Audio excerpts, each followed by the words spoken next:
আসসালামু আলাইকুম। গতকালকে সন্ধ্যায় রাজবাড়ী শহরে গিয়েছিলাম।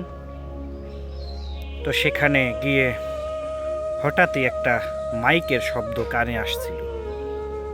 তো কিছুক্ষণ কান পেতে সেই শব্দটা শুনছিলাম। তো সেই শব্দটা আসলে কান পেতে শুনলাম। তো সেখানে যা শুনতে পেলাম, কিছুদিন আগে অর্থাৎ 5 তারিখে যে বাংলাদেশ স্বাধীন হয়েছিল আপনারা জানেন, তারপরেই কিন্তু সারা বাংলাদেশের কোথাও কিন্তু কোনো ধরনের ট্যাক্স, চাঁদা এগুলো কিন্তু সব জায়গা থেকেই বা বন্ধ করে দেয় বৈষম্য বিরোধী ছাত্র আন্দোলনের ছাত্ররা। তো তারই ধারাবাহিকতায় আমাদের রাজবাড়িতে কিন্তু ইজি বাইকের চাঁদা বন্ধ করে দিয়েছিল। সপ্তাহখানিক বন্ধ থাকার পরে এক পর্যায়ে কিন্তু আবারও সেই চাঁদা তোলার পরিকল্পনা তারা হাতে নেয়। তারপরেই কিন্তু উত্তপ্ত হয়ে ওঠে রাজবাড়ী শহরের ইজি বাইক চালক সমিতির সদস্যরা। তারা কিন্তু এই চাঁদাটি না দেওয়ার পক্ষে, কারণ আমাদের পাশের জেলা ফরিদপুরে কিন্তু কখনো কোনো দিন একটি পয়সা চাঁদা দিতে হয় না কাউকে। অতীতে এতগুলো বছর যে সরকার ক্ষমতা ছিলেন, দিনের পর দিন এই অসহায় গরিব মানুষগুলোর কাছ থেকে লক্ষ লক্ষ কোটি কোটি টাকা এই চাঁদা আদায় করা হয়েছে পৌর পার্কিংয়ের নামে। আন্দোলনের এক পর্যায়ে রাজবাড়ী জেলার পুলিশ প্রধান তিনি আমাদেরকে আশ্বাস দিয়েছিলেন যে পরবর্তী নির্দেশ না দেয়া পর্যন্ত কোনো ধরনের পার্কিং চার্জ পুলিশি হয়রানি করা হবে না, সব কিছুই বন্ধ রাখা হবে।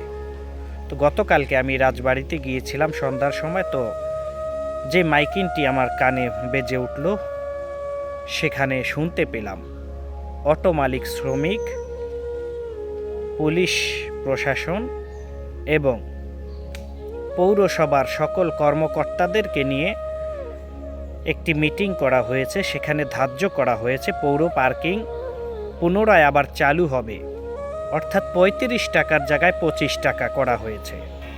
তা আমার কথা হচ্ছে, যদি পুনরায় পার্কিং চালুই করা হয়, যে 25 টাকা দিতে পারবে সে 35 টাকাও দিতে পারবে। এতগুলো বছর যে মানুষের কাছ থেকে টাকাগুলো নিল, আমার জানা মতে 3 হুইলার বা 3 চাকার কোনো ট্যাক্স ভ্যাট সরকার পান না বা নেন না, বাংলাদেশ গভর্নমেন্টে এগুলো জমা হয় না।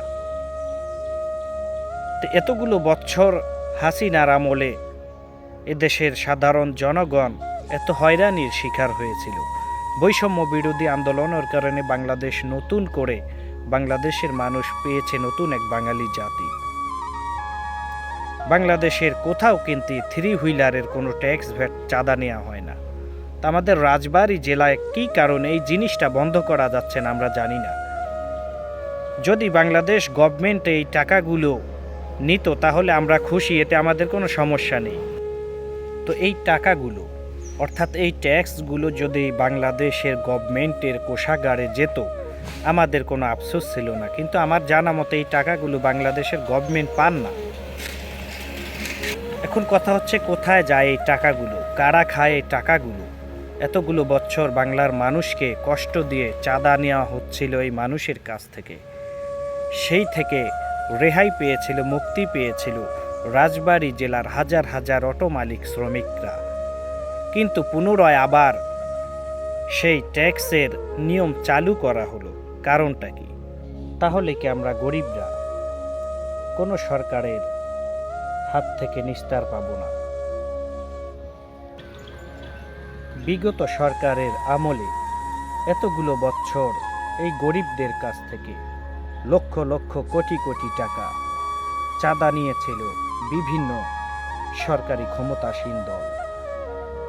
এখন তত্ত্বাবধায়ক সরকার ক্ষমতায়, তারপরেও যদি এদেশের সাধারণ মানুষগুলো নিস্তার না পায়, ভবিষ্যতে যখন সরকার গঠন হবে তখন কি হবে? আওয়ামী লীগ, বিএনপি, জামায়াত ইসলাম, জাতীয় পার্টি, কারো হাত থেকে কি এদেশের সাধারণ খেটে খাওয়া মানুষগুলো নিস্তার পাবে না? জাতির কাছে এই একটা প্রশ্নই আমি করে গেলাম।